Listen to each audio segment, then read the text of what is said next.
When I first arrived in this city, the streets felt unfamiliar, like a maze designed to unsettle me. Starting over wasn't a choice. It was a necessity. I told myself that leaving everything behind would free me from the shadows of my past. But the truth was murkier. Every new day brought its own set of challenges, each one a reminder of how far I'd fallen from the life I had envisioned. I threw myself into work, hoping the long hours would fill the void, but even the sharpest distractions couldn't entirely silence the echoes of what I'd lost. For months, I stuck to a strict routine: work, gym, and home.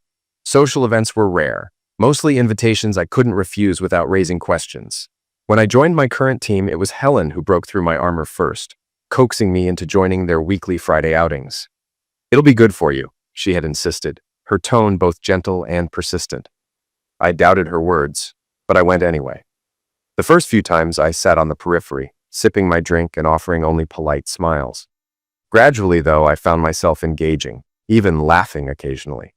It wasn't the same as the life I'd left behind, but it was something. The bar's lively chatter was abruptly halted by a loud crash. Everyone at our table froze, turning to see what had caused the disturbance. A man's voice cut through the air, filled with desperation. "Sweetheart, it's not how it seems. Please, this is all a mistake." His pleas were ignored. Seconds later, a dull grunt was followed by the heavy thump of a body hitting the ground. A woman's voice, laced with fury, rose above the murmuring crowd. "You're unbelievable. If you ever dare to contact me again, you'll be facing my dad's tool. This is the last time you'll hear from me." The door to the bar swung open as a small framed figure stormed out into the night. Back where the commotion had begun, another woman helped the man to his feet, only to slap him hard enough to send him reeling into a nearby chair. "Idiot!" she hissed, before turning and marching toward the exit herself. I turned back to my drink, uninterested in the unfolding drama. However, Michael leaned forward, addressing our group of colleagues gathered for our usual Friday night outing. "Why do people do that?" he asked, more curious than critical. I stayed quiet, but Helen, seated across from him, tilted her head slightly. "Do what exactly?" she inquired. Michael smirked. "Why is it that when someone gets caught cheating, their first response is always, 'It's not what it looks like'? How can they possibly know what their partner thinks?" I exhaled heavily and tried to shift my focus elsewhere. His words had unearthed memories of the last encounter I had with my ex-wife, Janelle, and I found myself wondering about what might have transpired in the 15 months since I walked out, her voice echoing those exact words as I left. "Ryan, hello? Are you even listening?" Holly's voice broke my thoughts as she pinched my arm to bring me back to the present. I blinked and realized that everyone at the table was now staring at me. "What?" I asked, trying to mask my unease as I toyed with my glass. "You totally zoned out," Ethan pointed out. "What's on your mind?" Looking at their expectant faces, I sighed. I knew these colleagues well enough to understand they wouldn't accept a vague response. So, after taking a deep breath, I admitted, "I was just remembering a time in my life when someone said that exact line to me." The conversation at the table fell silent. I'd been with the East Regional Marketing Division for about 15 months, and both Helen and Michael likely remembered the withdrawn, hostile person I was when I first arrived. Helen, piecing things together, leaned over and whispered, "So you married a cheater?" "Yes," I growled. "And yes, she actually tried to spin that line on me." Holly looked up, her eyes filled with sadness. "But you did talk to her afterward, right?" I scoffed. "Talk? Maybe if there'd been a warning, late nights out, or some excuse about girls' night that might have made me suspicious. But no, I walked in on the worst-case scenario, came home early from work with a migraine and found a trail of clothes leading to the bedroom. And there was Janelle, in nothing but a garter belt and stockings, with some guy's face between her legs." Ethan winced. "That's rough, but surely you've spoken to her since." I let out a bitter laugh. When I walked out, she was still yelling about it not being what I thought. The next day, I sneaked in, grabbed my essentials, and left. Vigo had been trying to get me to take this transfer for months, so I said yes, on the condition I could leave immediately. Michael clapped me on the back. "Well, tonight's the night to let loose. Everyone knows you're practically a hermit. Time to live a little." I shrugged. "I enjoy the occasional quiet night out with company, but dating's not for me right now. I always believed marriage was a lifelong commitment." "So what? You're saying it's broken beyond repair?" Ethan teased with a smirk. Before I could respond, Holly grabbed my hands and pulled me onto the dance floor. I tried to resist, but a slow song began, and she pressed against me, melting into my arms. I couldn't help but hold her. When the song ended, I released her, planning to make an exit, but she wrapped her arms around my neck and kissed me. "Drive me home?" she asked, her blue eyes locking onto mine. I hesitated, but eventually nodded, unable to say no. She cheered, grabbed her purse, and linked her arm with mine. As we navigated the crowd, I muttered, "Why me? And what about your car?" Holly laughed. "I carpool with Helen on nights like this. She drives me to work and I take her home. Besides, Helen loves stepping out to the parking lot during the night. I, however, don't follow her lead." I stumbled at her comment. "Helen? Married Helen?" "Yep. Happily married. Helen sneaks off with at least 2 guys whenever we're at the bar," she said lightly. "But don't worry, I don't take notes from her." When we reached my car, I hesitated, studying Holly. Beneath her blonde, beachy exterior and striking beauty was a sharp, ambitious woman who had climbed to senior accountant within a year at the company. Her cheerleader past and modeling offers belied the disciplined professional she truly was. Despite the occasional flirtatious vibe, Holly had surprised everyone by openly admitting she wasn't interested in casual relationships. She was waiting for the right person. I opened the door for her, and she slid in with a soft giggle, unlocking my side from within. As I climbed into the driver's seat, she flashed a warm smile. "Still a gentleman," she remarked, slipping off her jacket and unbuttoning the top of her blouse. For a moment, the glimpse of her bra disrupted my focus. Shaking it off, I started the car. "It's just habit," I muttered. "Besides, you deserve to be treated well." Her expression softened. "I'm sorry for mentioning Helen earlier. Please don't tell her I said anything." "Don't worry," I said. "Helen's choices are her problem. As long as she knows what's at risk with Dean, it's not my concern." After a brief pause, she asked, "So you're not divorced?" "Why bother? Lawyers, arguments? None of it is worth it. I'd rather stay out of sight than reopen that chapter of my life." Holly seemed momentarily saddened, but quickly shifted the conversation to lighter topics, like the upcoming company summer party. She insisted I partner with her for the couple's events, and before I knew it, I'd reluctantly agreed. When we arrived at her apartment complex, I opened her door and she stepped out, kissing me lightly on the cheek. "Want to come up?" she asked with a playful smile. "Holly," I said firmly, "you've said you want someone special. That's not me." She laughed softly. "You don't know what I want." Before I could respond, she let her skirt fall to the ground, revealing lacy white underwear. "I'm seducing the man I want to marry," she said, her tone matter-of-fact. "Husband?" I repeated, startled. "I'm still married. And don't you think this is moving a little fast?" Her eyes sparkled with determination. "Not for me." Grabbing my hand, she continued. "Ryan, I've heard nothing but respect for you from the women at work. We share the same values, and as for your marriage, that's just a formality." I pulled my hand away, stepping back in disbelief. Holly smirked, pulling her skirt back into place. "You want this more than you'll admit," she teased. "Eventually, you'll beg for it." Shaking my head, I replied, "I don't cheat, I don't lie, and I'm not playing games. I've been down that road before." She didn't waver. "You're a good man, Ryan. Honest, loyal, and real. That's why I'm not giving up on you." I sighed in frustration. "I've had enough of heartbreak. Never again." Holly grinned as she shut the car door. "And it won't happen again. I've waited for someone like you, someone who values loyalty and commitment. You're what I want for the rest of my life." Unable to take any more, I got into the driver's seat, locked the doors, and started the engine. Holly didn't argue or try to stop me. She simply walked toward her apartment, her laughter trailing behind her. At home, I poured a stiff drink and tried to push the encounter from my mind. Sleep didn't come easily. My dreams blurred memories of Janelle's betrayal with Holly's bold advances, leaving me feeling drained by morning. The weekend offered little solace. A migraine kept me in bed most of Saturday. By the afternoon, I forced myself out for a hike, hoping fresh air would clear my head. Sunday was more productive, though Holly's audacity lingered in my thoughts. During errands, I noticed an old sedan tailing me.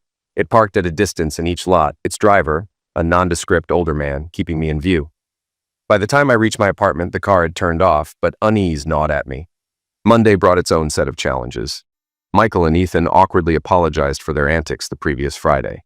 I brushed it off, burying myself in quarterly reports. Just before lunch, Helen appeared at my office, visibly anxious. She closed the door and hesitated before speaking. "Holly told you about what I've been doing in the parking lot, didn't she?" Her voice was barely above a whisper. I sighed. "Helen, what I think doesn't matter. The only opinion that should concern you is Dean's." Tears welled in her eyes.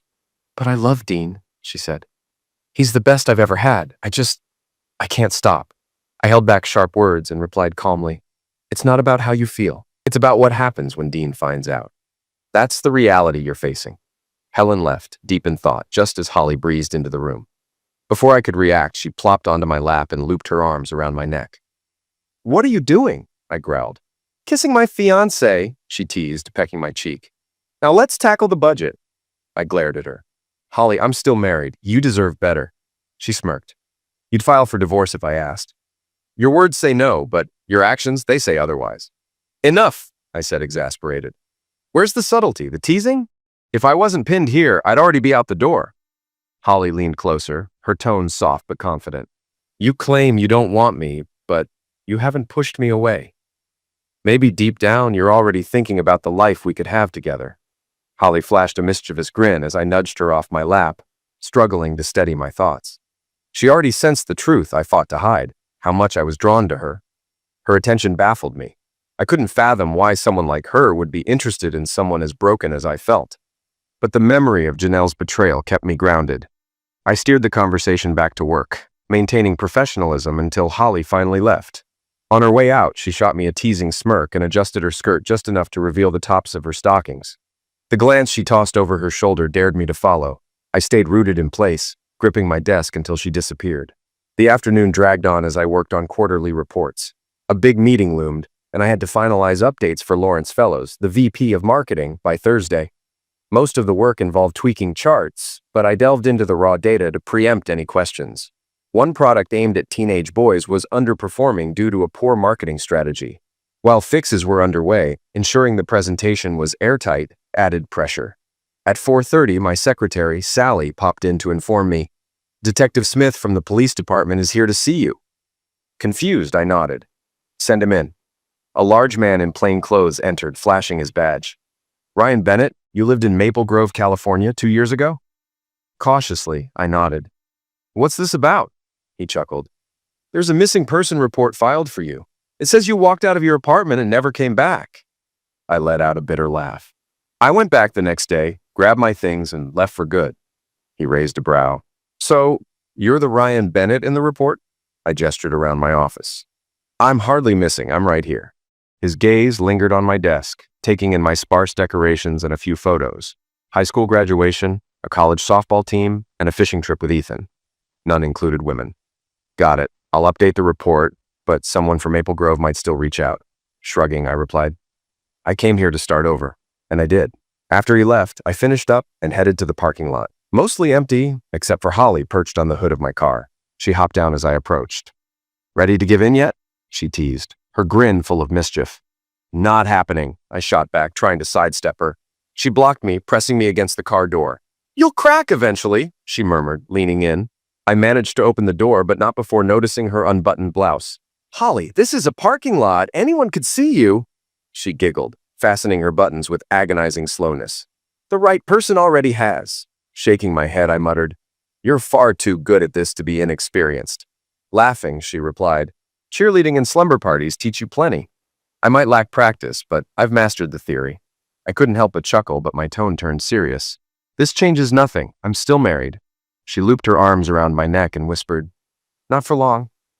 Before skipping off, she tossed a package onto my car seat. Inside was a set of lace lingerie. Blushing, I pushed intrusive thoughts aside and drove home. That evening, I painted to clear my head, but a call interrupted me.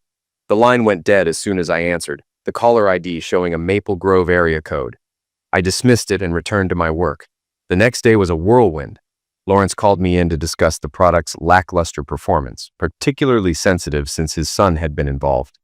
He accepted responsibility and asked me to expedite a revised strategy. Meetings and budgets ate up the rest of the day. Holly stopped by briefly to invite me to lunch. Busy on a call, I declined. She left a sealed envelope on my desk. Opening it later, I found a photo of her in a bikini from a university cheerleader calendar and a note. See the rest, my place, Friday at 11:30. Flustered, I began crafting excuses to avoid her that night. Driving home, I noticed a sedan tailing me. It turned off a block before my apartment, leaving me unsettled. While grilling dinner, a knock on my door startled me. I opened it to find Janelle, my estranged wife. Her hesitation matched my shock. Finally, she said, "It's not what you think." I laughed coldly. "You don't know what I think." She followed me to the kitchen, pleading, "Ryan, I never meant to hurt you." "Sleeping with someone else was your way of showing love?" I shot back. Tears welled in her eyes. "I want us to start over." Funny, since Vigo always knew where I was. She flushed. "HR told me you left. I didn't know how to find you." "Google exists, Janelle." Her voice cracked as she admitted, "It took a year, but I won a harassment case against Steve. The settlement helped me find you." Scoffing, I replied, "Too late. I'm filing for divorce tomorrow." Her sobs filled the room as I ignored her, eating my now cold steak. Later, I called my lawyer and scheduled an appointment. Before bed, I locked my door. In the morning, I found her still asleep on the couch. When she woke, she begged, "Give me another chance. It was a mistake." I shook my head. "We need to divorce first. After 15 months apart, trust isn't something I can rebuild overnight." Defeated, she nodded. "Lynn said you'd want that." "Who's Lynn?" "My counselor. She said divorce might be the first step to rebuilding trust." Her honesty felt genuine, but it only confirmed what I already knew. Our marriage was beyond repair. Her mix of sadness and determination was disarming, but I stayed firm. After breakfast, we drove separately to the lawyer's office, where Jake Donovan handled the process efficiently. We signed agreements. I wouldn't claim any part of her harassment settlement, and she waived back alimony, acknowledging the monthly $600 I had continued depositing in our joint account. She blushed when Jake asked why she hadn't used that to track me down, admitting she hadn't thought of it. She provided records from her lawsuit, showing she'd left her job and sued her employer. Jake recorded both of us affirming the divorce, with his secretary notarizing everything. The process would fast-track the finalization to 30 days. The only pause came when Jake asked Janelle if she wanted the divorce. She hesitated, then said, "I wish I hadn't hurt Ryan. I want to stay together, but I've been advised that this divorce is necessary if we're ever to rebuild trust." "So yes, in legal terms, I agree." The secretary stifled a snort but said nothing. 4 hours later, the paperwork was done. Jake promised to mail my copies to my apartment and offered Janelle the option of picking hers up once she was settled. Outside, as we reached our cars, Janelle hesitated. "Thank you, Ryan." "For what?" I asked, puzzled. "For being honorable. You could have shut me out completely, but you didn't. Lynn warned me I might never win you back, but at least now I have a little hope." I nodded and got into my car, watching her through the rearview mirror as I drove away. The memories of our 7 good years tugged at me, but the lingering question of trust kept my heart closed. At work, the team was in high spirits. The quarterly report had been delivered on time, and the revised marketing plan was coming together. Meetings consumed the rest of my day and filled my schedule for the week. Holly's attempts to catch me were thwarted by the flurry of activity, though her gaze lingered during meetings. On Friday, she knocked on my office door just before the day ended. "Ryan, a group's heading to Charlie's tonight. Can you drive me?" Her pleading expression made refusal impossible. I sighed and agreed. Holly responded with a tight hug, pulling me to the elevator. I managed to keep her at arm's length during the ride, but her hand found mine. Against my better judgment, I gave it a squeeze. As we drove to Charlie's, Holly turned to me. "So why were you out Wednesday morning?" "It was personal," I said, keeping my tone light. "Nothing for you to worry about." She frowned, but quickly shifted gears, sliding her skirt up to reveal the tops of her stockings. "Should I leave this on for tonight at my place?" she teased. "Holly, are you—" I started. "Trying to get you into my bed?" she interrupted with a sly smile. "Yes, and I plan on making sure you never want to leave it." I shook my head as we pulled into the parking lot. "You're rushing this. We've known each other only 7 months. Slow down and think this through." She giggled, unbothered. "I've thought about it plenty. I'm getting the man I respect and trust most into my bed. You'll be my husband, my love, the father of my children, and my lord in all things intimate." Her confidence was unshakable, leaving me more conflicted than ever. I parked the car and followed Holly into the bar, where the usual work crowd had claimed a table. I slid into a seat between Ethan and Michael, ignoring Holly's knowing smirk as she joined Helen and leaned over to whisper something. After ordering drinks, I noticed Holly's beer was delivered unopened, and she casually popped the top with a bottle opener from her purse. Meanwhile, I sipped my draft, while Ethan and Michael debated the upcoming football season. Ethan, a diehard Cowboys fan, was convinced this was their year, and while I wasn't a Cowboys enthusiast, I joined in to keep the conversation lively.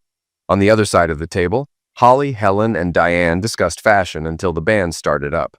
Diane and Holly immediately jumped to their feet, dragging each other to the dance floor. Before heading off, Holly handed me her half-finished beer. "I'm done with this," she said with a wink.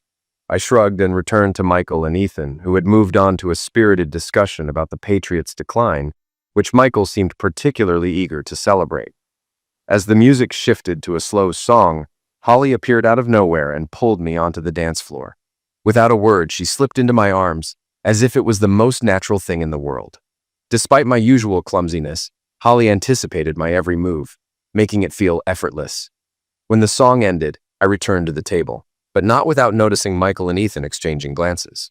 "What's going on?" Ethan asked, nodding toward Holly, who was back on the floor with Diane. "What do you mean?" I replied. Michael smirked. "Holly doesn't slow dance. She hasn't, not once in the 7 months she's been here. Now it's 2 weeks in a row with you." I shrugged. "I have no idea. I'm not looking for anything right now. I'm still technically married." Ethan raised an eyebrow. "You planning to change that?" "I'd consider it if we could avoid fighting over every cent," I said cautiously, not wanting to reveal too much. "I'm not eager to line lawyers' pockets." Helen, who had just returned to the table, chimed in. "But don't you want to find someone new? Get married again?" I looked at her for a moment. She averted her eyes as if realizing the weight of her question. "Helen, let me save you the trouble. Don't tell me it was a mistake, that you love your husband, or that you've decided to stop. A good wife wouldn't have started in the first place." The tension was palpable. Ethan seemed uneasy, and Michael, ever the bachelor, looked contemplative. Thankfully, the band returned, and Diane and Holly rejoined the table. Holly handed me another half-finished beer. "Finish this for me?" she said with a sly smile. "Why don't you just drink it?" I asked, holding up the bottle. She winked. "Because I'm done with that one."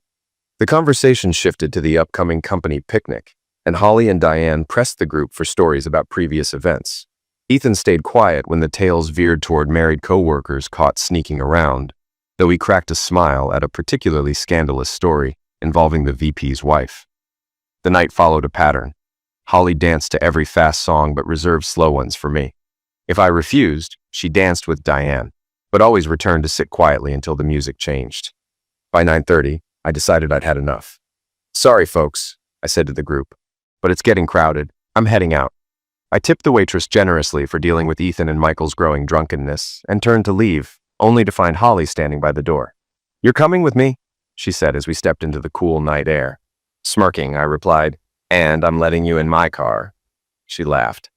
"Because I'm a defenseless little girl who needs protection, of course." I chuckled as we walked to the car.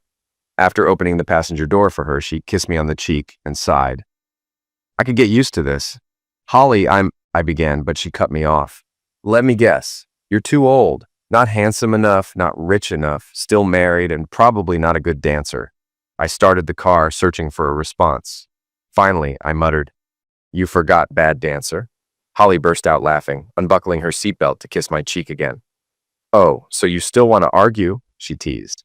"I just wish there wasn't anything to argue about," I admitted. "But you're not wrong about any of it," Holly smiled. "You're 8 years older. That's nothing. I don't need a Brad Pitt, just someone I trust. And money? Happiness is far richer than wealth. As for your marriage, you'll sort it out, and at least I know you'll keep the fire alive." I sighed, her words disarming me yet again. "You're a gem, Holly. Far too good for me," I murmured as I drove her to her apartment. When we arrived, Holly sat, smiling at me expectantly. Realizing she was waiting, I got out with a sigh to open her door. Before I could reach it, I heard my driver's side door slam. Holly stood, dangling my keys before slipping them down her blouse with a giggle. "Holly!" I shouted as she bolted toward her apartment. Chasing her was futile. Her athleticism left me in the dust. By the time I reached her door, it was open, her laughter echoing from the dark interior. Against my better judgment, I stepped inside, searching for her. As I stood in the hallway, lost in thought, I turned at the sound of the door closing. Holly was standing there, dressed only in silk lingerie, exuding a confidence that was impossible to ignore. She walked toward me with deliberate grace, wrapping her arms around my neck and making it clear that her intentions were far more than casual. The sight was both alluring and overwhelming, stirring a war within me as I fought to maintain control. The tension was unbearable as I struggled against my own desire. Despite my resolve, I found myself admitting something I had meant to keep to myself, that my divorce would be final in 28 days.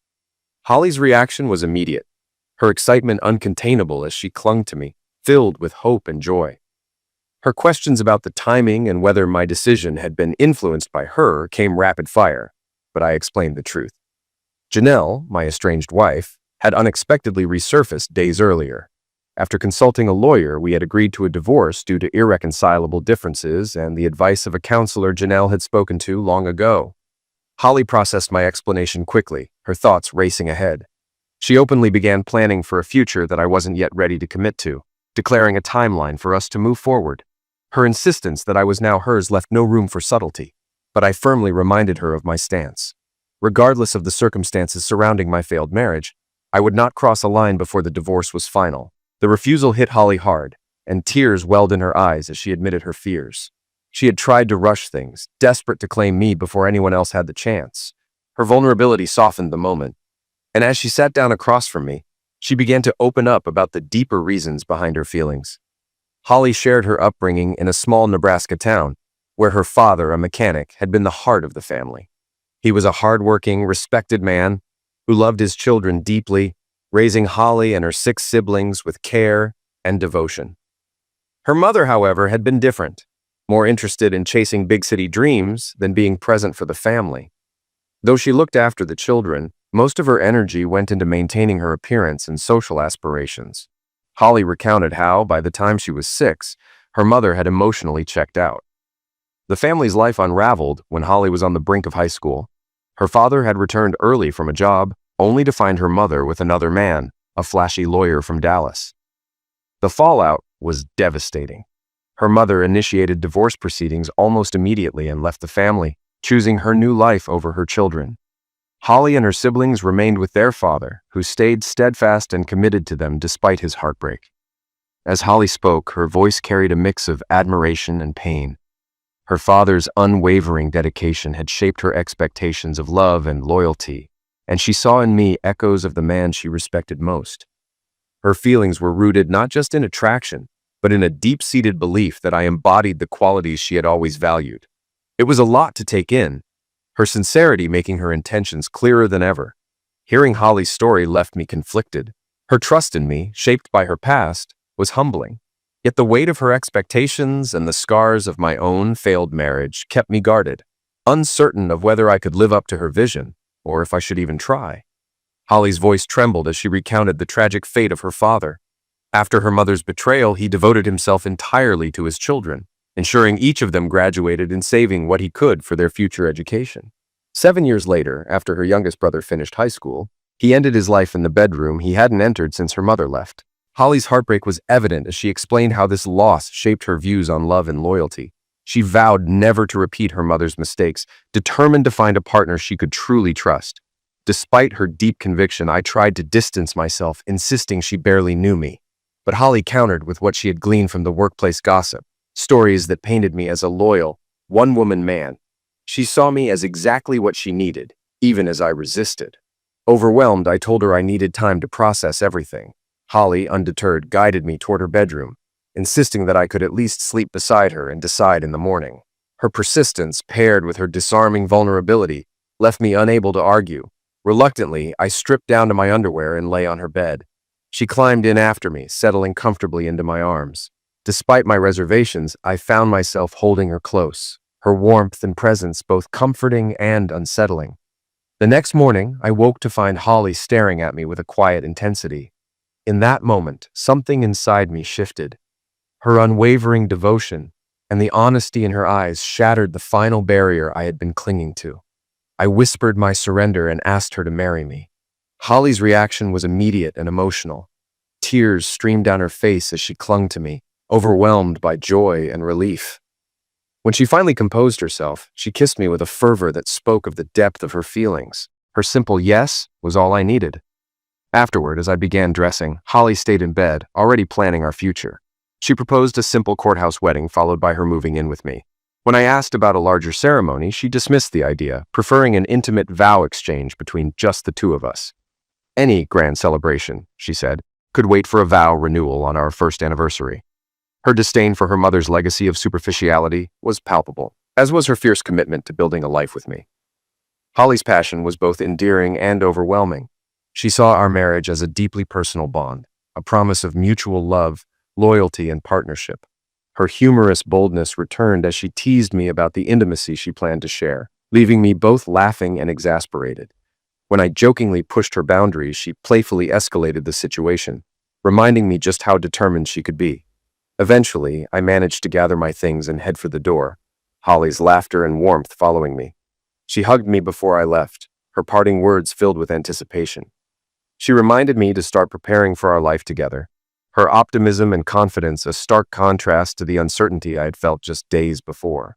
For better or worse, Holly had pulled me into her world, and I found myself no longer wanting to resist. As I finally wrestled my shoe into place and dashed out the door, Holly's laughter echoed behind me, lightening my steps as I made my way to the car. Driving home, I was a mix of emotions. Just a week earlier, I was a man hiding from a broken marriage and an uncertain future. Now, I was in the middle of a fast-track divorce and engaged to a vibrant, confident woman who had completely upended my life. Back home, I showered and started tidying up, but my good mood was interrupted by a phone call. Janelle was on the other end, her voice unsettlingly cheerful. She informed me that she had sold or packed her belongings and found an apartment near mine. She suggested I take her around town next Saturday, a proposition that caught me off guard. Despite my hesitation, I agreed, realizing that avoiding her wasn't an option. By the time we hung up, the conversation had dampened my spirits. To regain some positivity, I decided to visit a jeweler and picked out a ring that felt right for Holly. Monday morning, I left the jewelry box on Holly's chair at work and went to my office, bracing for her reaction. Meanwhile, I made some important calls, starting with Lawrence, our VP. After hearing my request for 2 weeks off, he was initially frustrated, but softened when I explained the reason: a honeymoon. He even extended the time off, clearly thrilled by the news, and hinted that I should expect another call. That call came soon after, from Vigo, the company's CEO and an old friend. Vigo didn't mince words, diving straight into the rumors about my impending marriage. He teased me about Holly, referring to her as the cheerleader accountant, and demanded to know how I'd managed to win her over when she had a reputation for rejecting advances. I admitted she had pursued me and that I had finally surrendered. Vigo, always one to mix personal and professional conversations, quickly shifted gears. He revealed plans to promote Lawrence to Senior VP of Product Development and elevate me to VP of Marketing. The news left me stunned, especially when he casually added that Holly might be assigned to my team to handle finances. His laughter at my objections about office gossip and propriety only underscored his confidence in his decision. The day took another unexpected turn when Holly arrived at work and found the ring. Just minutes later, she burst into my office, her joy overflowing as she hugged me tightly and showed off the diamond and sapphire ring to everyone nearby. Even my secretary, Sally, congratulated us enthusiastically, quickly spreading the news across the office. By mid-morning, nearly every coworker had stopped by with their best wishes. Michael, ever the joker, handed me a tin of cash from a workplace pool, betting on who would land a date with Holly first. Despite my protests that we hadn't officially dated, he refused to take it back, and I decided to add the money to the honeymoon fund. Amid the whirlwind of work and congratulations, Holly began bringing lunch to my office. We spent those moments sharing stories about our childhoods, with her warmth and patience easing my lingering doubts. The flirtation that had once defined her approach softened into gentle affection. When I asked about the change, she explained with a laugh that she wanted to save the intimacy for our wedding night, ensuring it would be special. Her newfound restraint only deepened my admiration for her, though it left me apprehensive about the upcoming Saturday with Janelle. When I shared Janelle's plans, Holly simply smiled and promised to call after the meeting, her calm reassurance a reminder of the trust and love she placed in me. Holly and Janelle were bound to cross paths that evening. Word of my engagement had spread quickly through the office, and by 5 p.m., the usual crowd from work swept into my office, dragging me along to Charlie's for a celebratory round of drinks. At our usual lively table, Holly leaned comfortably against my shoulder as we laughed and talked, until Janelle walked in. Michael was the first to notice, commenting on her striking appearance as she approached. I froze, realizing who it was just as she reached us. Holly started to pull away, but I held her hand firmly, resting it on my lap. Janelle greeted me warmly, mentioning her recent move and upcoming job interviews. Her tone was light, but her eyes flicked to Holly, her suspicion clear. I introduced her to the group, explaining who was seated at the table. When her gaze lingered on Holly, Janelle's voice turned sharp, questioning her role in my life. I met her inquiry head-on, holding Holly's hand as I clarified that Holly was my fiancée and that Janelle's hopes of reconciliation were too late. Both women seemed momentarily stunned, but Holly quickly whispered her gratitude in my ear, her love unmistakable. Janelle sat down, visibly deflated, but continued the conversation, brushing off her infidelity as a tiny mistake. Michael, however, wasn't having it. He spoke bluntly about the damage infidelity causes, recounting how Helen's recent escapades had led her husband Dean to file for divorce. The fallout was brutal, with Dean leaving Helen stranded after discovering her past indiscretions. Michael's story left Janelle visibly shaken, though she admitted she admired my honesty and hoped Holly appreciated me. Holly, ever composed, reached out to Janelle, promising to do her best to make me happy. The warmth in Holly's words stood in stark contrast to the tension between Janelle and me. Before I could respond, Janelle admitted she had hoped to use our upcoming Saturday outing to rekindle our relationship. Holly quickly stepped in with a solution, turning the day into a group outing. She suggested a double date to a blues festival, followed by dinner at a local restaurant, pairing Janelle with Michael. Janelle hesitated, confused by this suggestion, especially after Holly revealed we had never been on a traditional date despite our engagement. The playful banter that followed between Janelle and Holly softened the mood, and Janelle eventually agreed, introducing herself to Michael with charming directness. She laid her cards on the table, stating her current circumstances and her willingness to see where things might lead after her divorce. Michael, caught off guard but amused, agreed to the plan. Holly giggled as the two women found a surprising camaraderie. While I remained conflicted about Janelle's presence and her lingering feelings, I couldn't deny the sense of closure slowly settling over the situation. The evening had taken an unexpected turn, but for the first time, it felt like everyone was beginning to find their place in the unfolding story. The first time Janelle and I met in college, she approached me boldly, announcing that we'd be testing our compatibility that night. That audacious start led to 2 years as lovers and a 7-year marriage. Now, years later, Michael hesitated, glancing at me for approval after Janelle's unexpected invitation. With a smirk, I gave him a subtle nod. Blushing, he finally agreed, prompting Janelle to squeal in delight, leap into his lap, and kiss him. Moments later, a slow song began, and we were all on the dance floor, me with Holly, and Michael with his Saturday date. Sometimes, what you expect to be awkward turns out better than you imagined. That Saturday, Holly and Michael arrived at my apartment just as Janelle did. After a brief discussion, we all piled into my car and headed to a blues festival. The sprawling open-air event had multiple stages and craft booths. Agreeing to regroup by the car at 4 p.m., we split into pairs to explore. To my surprise, Janelle and Holly bonded quickly, ganging up on Michael and me with playful teasing. Meanwhile, Janelle and I settled back into the easy camaraderie that had once been the foundation of our marriage. By mid-afternoon, I noticed Janelle holding hands with Michael as we listened to a band. From that moment on, she acted like a smitten schoolgirl, while Michael seemed equally enchanted. When the women slipped away to freshen up, Michael confided his growing feelings for Janelle. He admitted he was already imagining a future with her and asked if I'd have any objections. I told him I cared deeply for Janelle, but encouraged him to love her and treat her well. Michael nodded, clearly determined, just as the women returned, their curiosity about our conversation met with a teasing deflection. Dinner that evening was a blur of good food and quiet connections.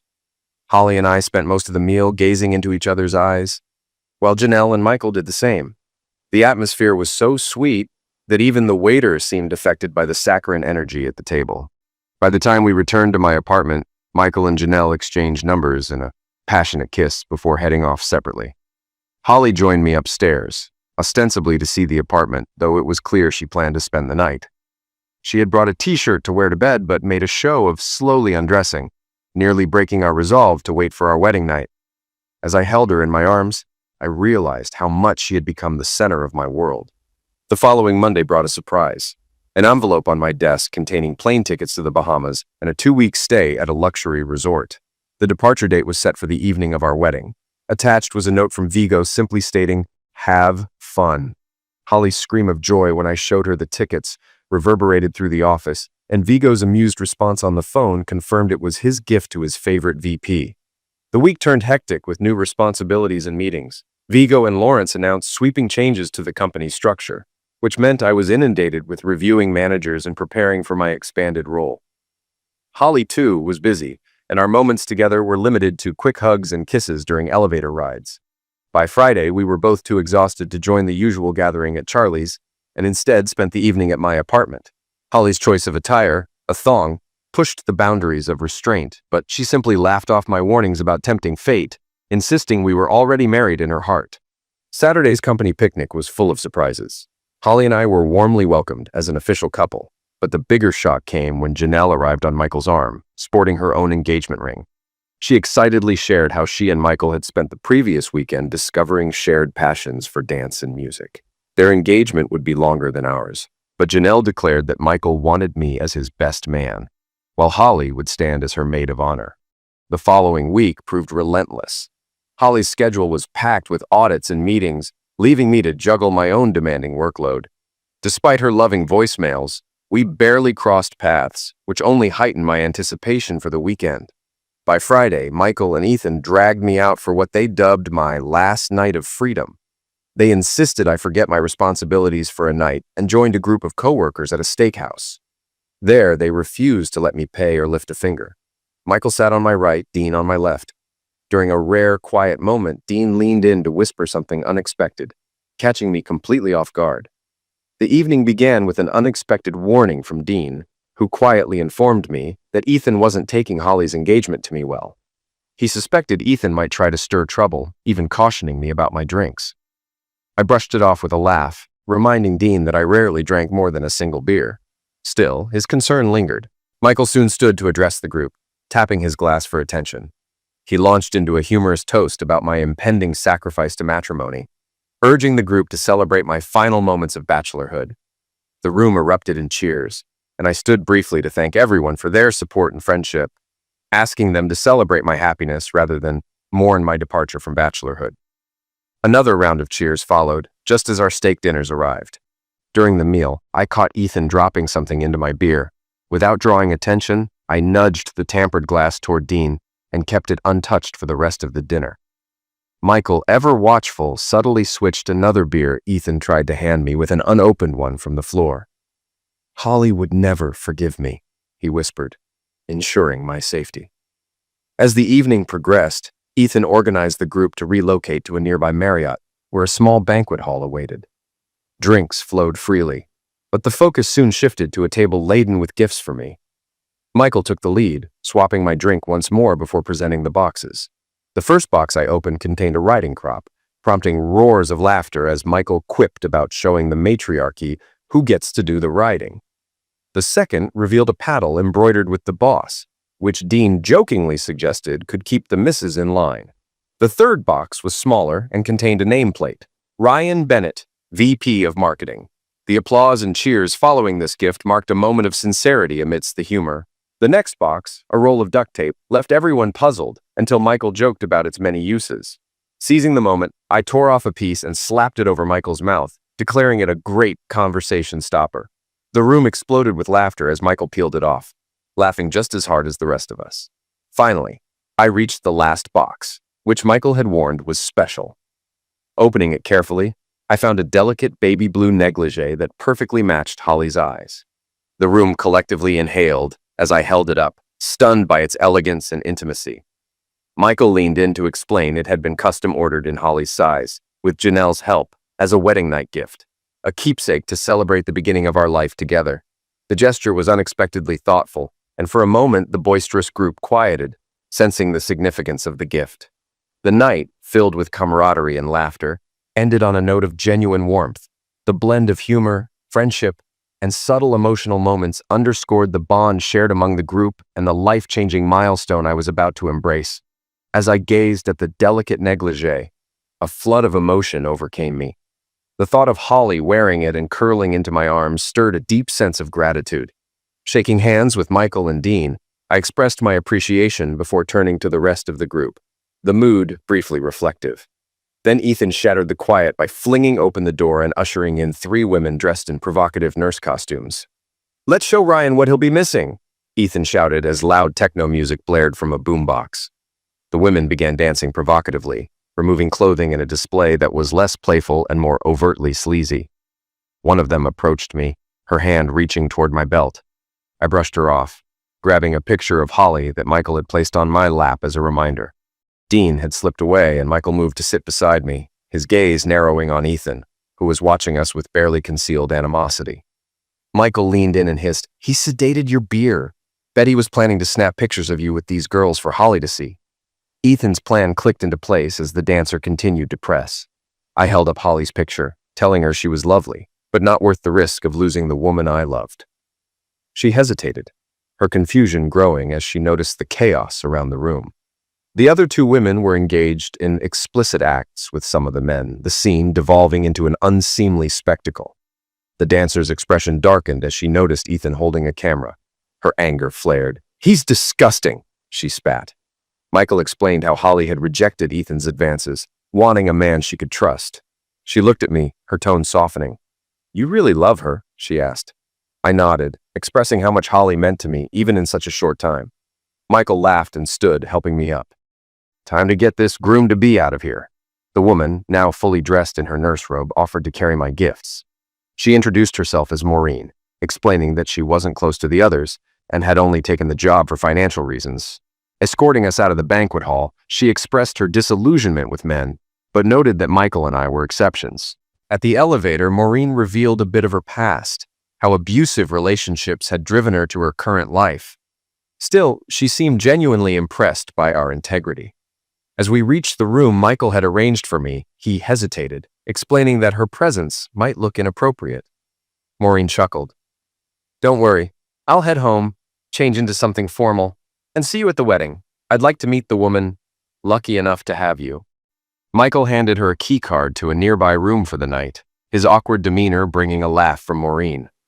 She promised to return properly dressed for the wedding before leaving us. Inside the simple room with two twin beds, Michael explained that the setup had been a contingency plan in case he needed to stay. He called Janelle to let her know, leaving me to reflect on the evening.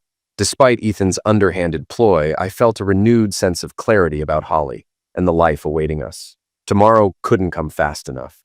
The next morning, I awoke with faint memories of a vivid dream where Holly and I were entwined in each other's arms. Michael was already up, adjusting his tuxedo and teasing me as I prepared for the wedding.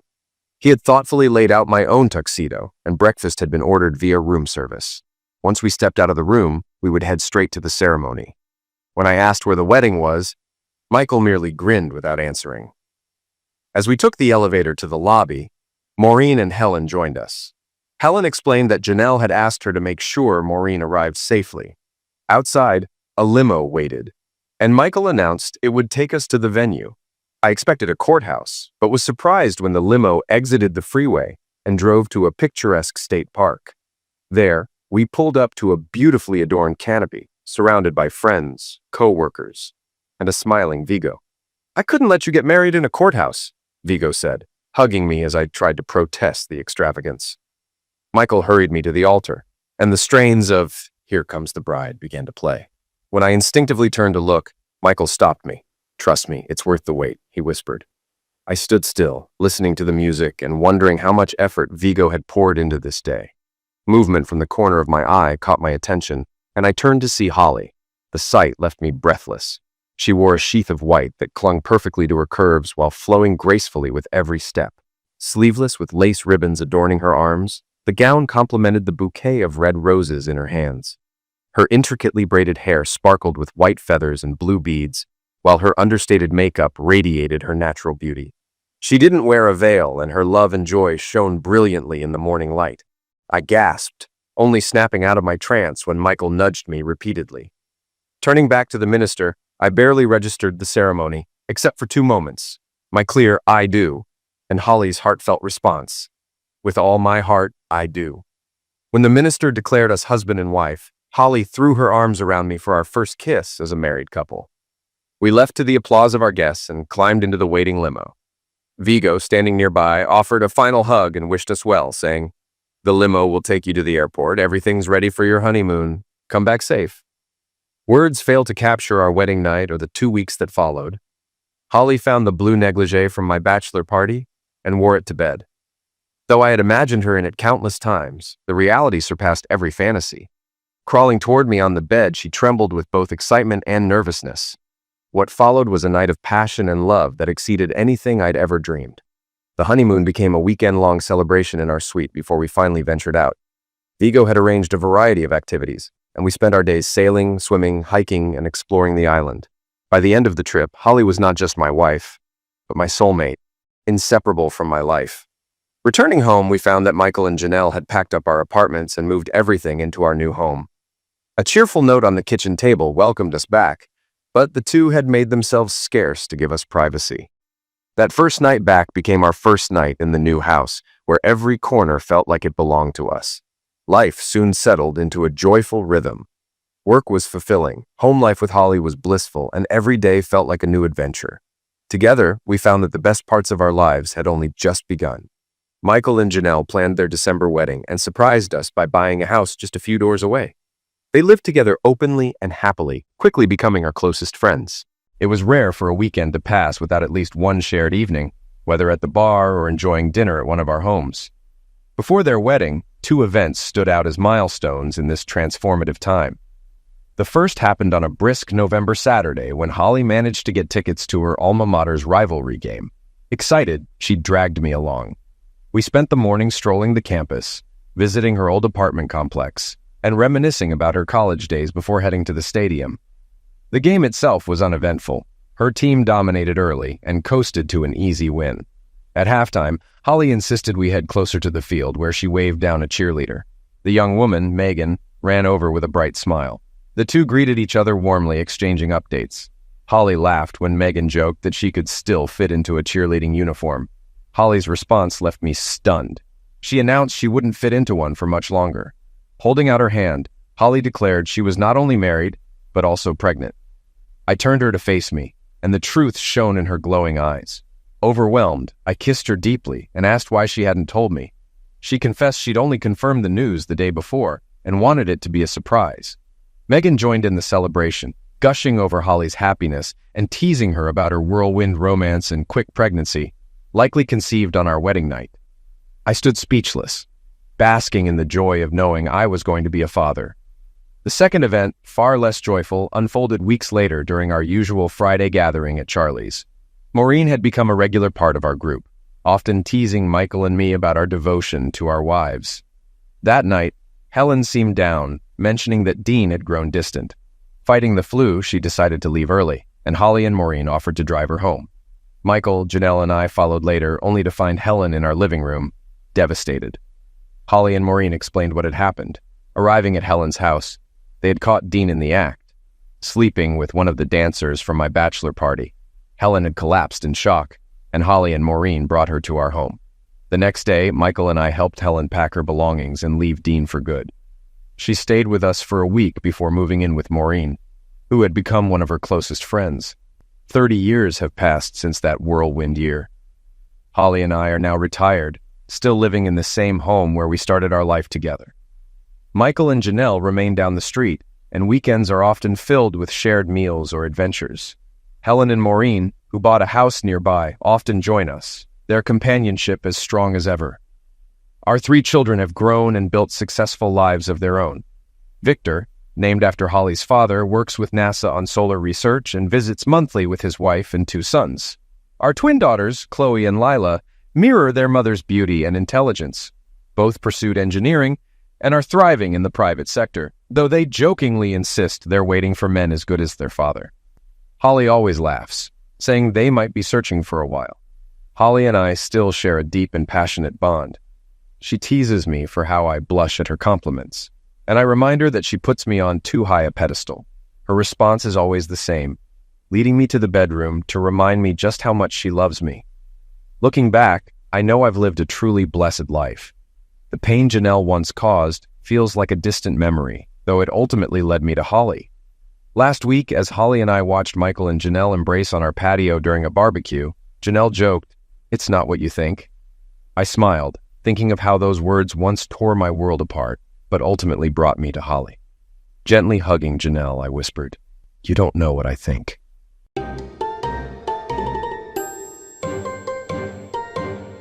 It had been a month, an entire month, since she'd actually wanted to study with me. To be honest, the past 3 months had been rough, but the last one was the worst. Something was off.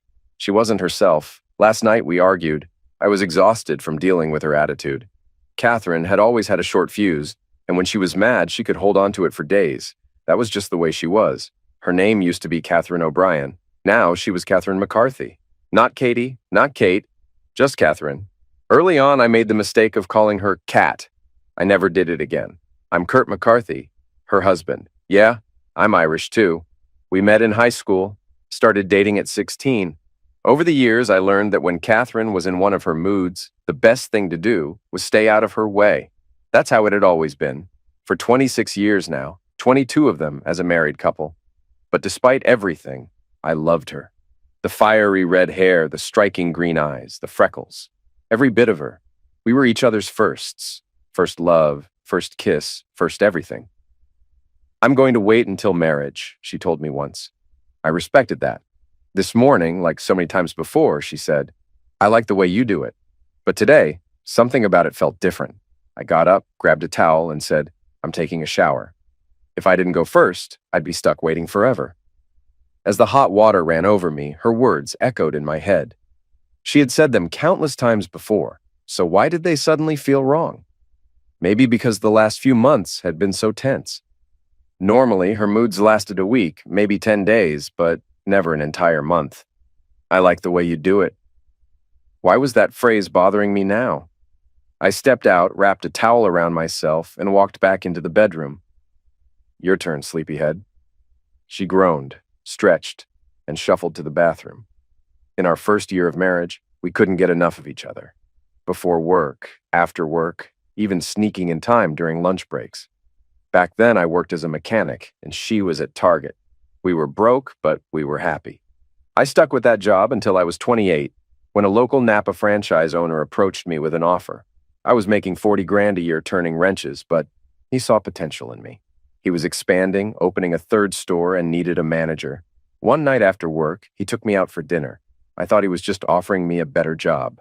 Instead, he laid out a bigger opportunity. Ever thought about owning your own business? He asked. Of course I had. Who hasn't? Long story short, he proposed a deal. I'd work for him at the same salary for 10 years, and at the end of it, he'd sell me the business. Every year, he'd set aside 20 grand toward my down payment.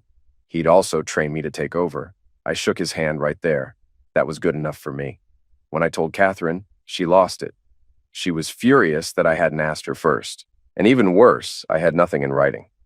I've already missed too much of my kids' lives, I told her. This job means I can be there for them. She didn't care. I spent over a week in the doghouse.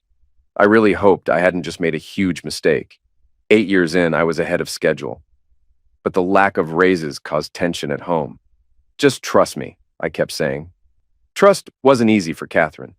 My new role meant long, unpredictable hours. 9 to 7 most days, sometimes weekends. But it gave me the freedom to show up for my kids' games. And to me, that was worth everything. Then, 2 years ago, Catherine started changing. Her temper got worse. She'd make little jabs at me, and resentment built between us. The last 3 months had been the worst. I tried to talk to her, and at first, she'd apologize. Things would get better for a week. Then, the cycle would start all over again. More recently, if I even mentioned it, she'd just glare at me and shut down completely. Our home life suffered. I found myself wanting to be at work more than at home. On the upside, business was booming. We had 4 stores, and commercial sales were better than ever. Catherine had always worked too. She ran an insurance office, and by all accounts, she was great at it. I figured maybe work stress was getting to her. I had asked her so many times. What was going on? What had changed? She never had an answer.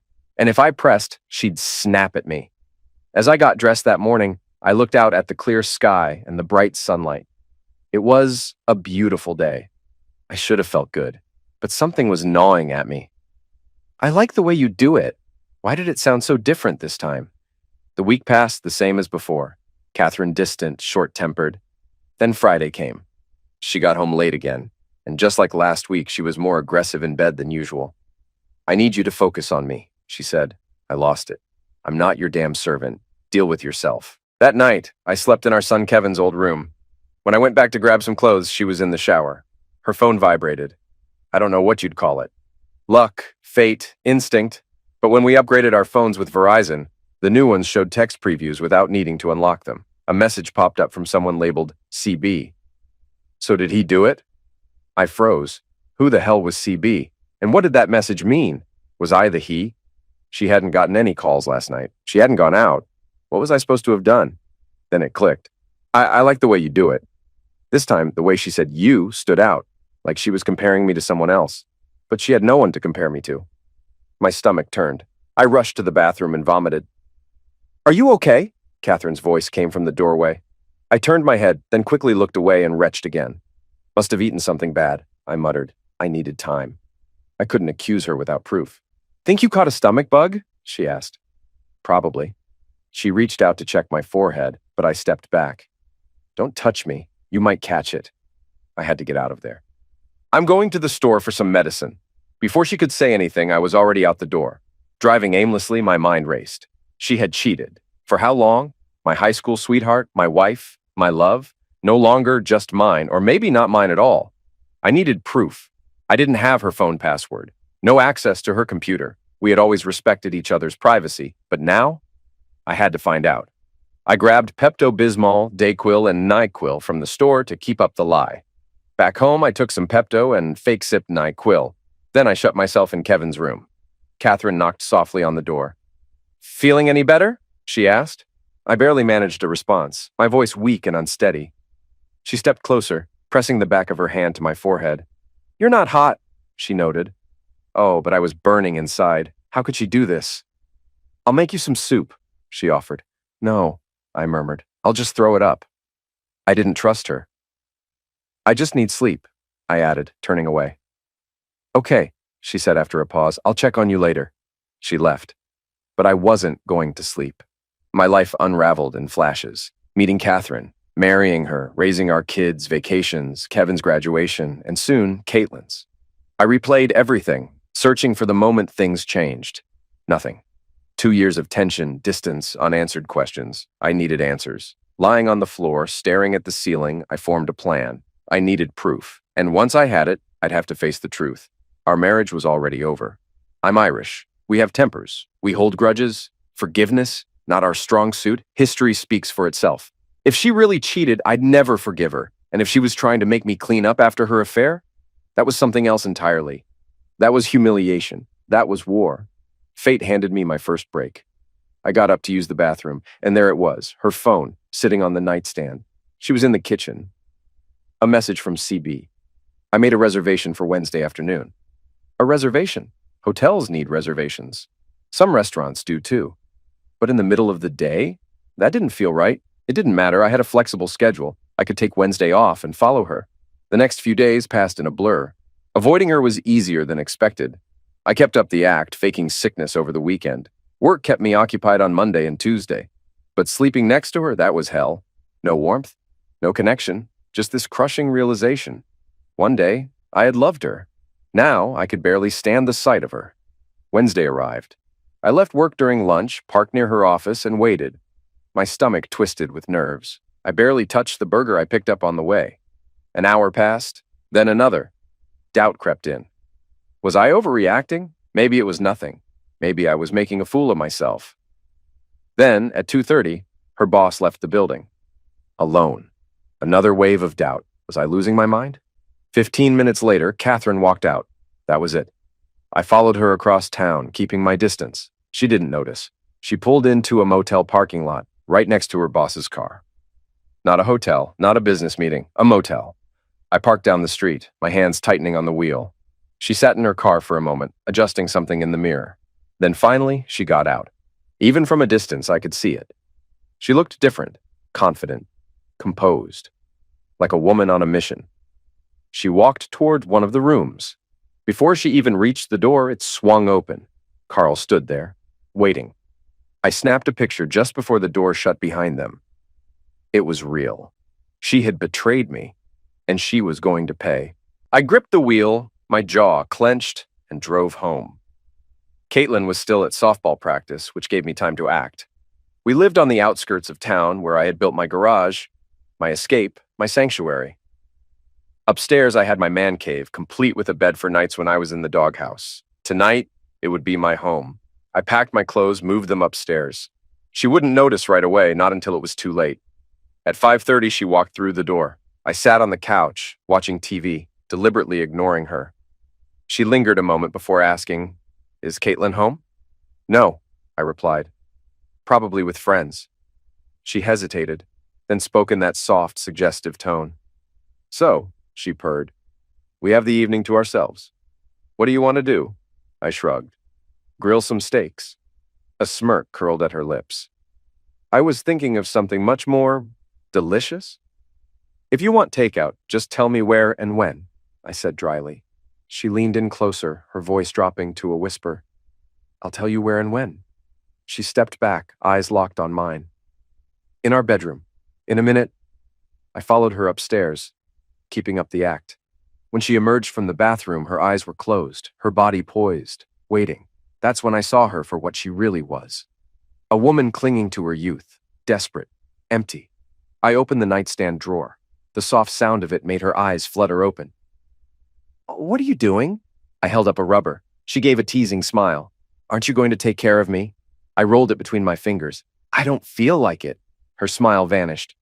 "What the hell are you doing?" "Putting on protection?" Her expression twisted. "What?" I met her gaze, steady and cold. "I don't know where you've been." Her expression changed in an instant, shock, then fury. "You goddamn a hole!" she screamed. "How dare you accuse me of that?" "You know exactly what you've been doing." She lost it. "A pathetic auto parts manager," she spat. "Too weak to ask for a raise. Too pathetic to be a real man." And there it was, the truth. She had lost respect for me. I dressed as she ranted, her words sharp, cutting, cruel. Then I walked out, straight to the doghouse. Minutes later, she stormed into the garage, pounding on the door, screaming for me to face her. I ignored her. Instead, I pulled out my phone and called the police. If I timed it right, they'd arrive just in time to see her unravel. Her pounding turned to threats, then silence. Something felt off. I smelled smoke. I shoved the bed away from the door and unlocked it. Flames. My workshop was on fire. An empty gas can lay discarded on the floor. She had set it ablaze. "What the hell are you doing?" I shouted. No answer. She was outside. I ran to the window and saw her, smiling. The fire spread fast. I climbed onto the small roof above the garage door. The ground was 15 feet below. I had no choice. I jumped. I landed hard, pain shooting through my ankle. Before I could recover, she was on me, fists flying, then flashing lights. Police. Doors flew open. Officers rushed in. One called for the fire department. The other grabbed Catherine, yanking her into cuffs as she thrashed and screamed. "Take it away, you a-holes!" she spat. "Let it burn!" An officer turned to me. "Can you explain what's going on?" I gave the short version. Enough to get her arrested for arson. At the station, I gave my full statement. Then I asked for a restraining order. "You should talk to a lawyer," the cop advised. I called mine. The next day, the order was in place. She was banned from coming within 500 feet of me, my workplace, or our home. She sat in jail, awaiting arraignment. Irish luck was finally on my side. That night, I had to break the news to Kevin and Caitlin. Caitlin wasn't shocked. She'd lived with her mother's temper her whole life. When I apologized, she hugged me. Kevin, however, was furious. He needed time to process it, but he'd come around. My kids meant everything to me. That moment confirmed my decision to take a job that let me be present in their lives. The next day, I went to the law firm and had a divorce petition drafted. When I got home, a police car was in the driveway. Catherine was back, out on bail, likely with help from her lover. Under supervision, she packed her things. I read the court order, turned around and left. That weekend, I dealt with the remains of what was once my workshop. I salvaged a few tools, but all my diagnostic equipment was ruined. My insurance agent wasn't sure if my policy would cover it since Catherine legally co-owned the garage. That fight would come later. I kept replaying our life together. She was my first love. I was hers. But clearly, I wasn't her only. I couldn't forgive or forget. Trust was too important to me. This was the ultimate betrayal. I needed answers. Was Carl her first? What led to this? Had I failed her somehow? Her words that night, her complete lack of respect, made it clear. Had he convinced her I was weak? Was that why she looked down on me for managing a Napa auto parts store? I started digging into Carl Benson. A quick internet search revealed that 2 years ago, he'd been promoted to general manager.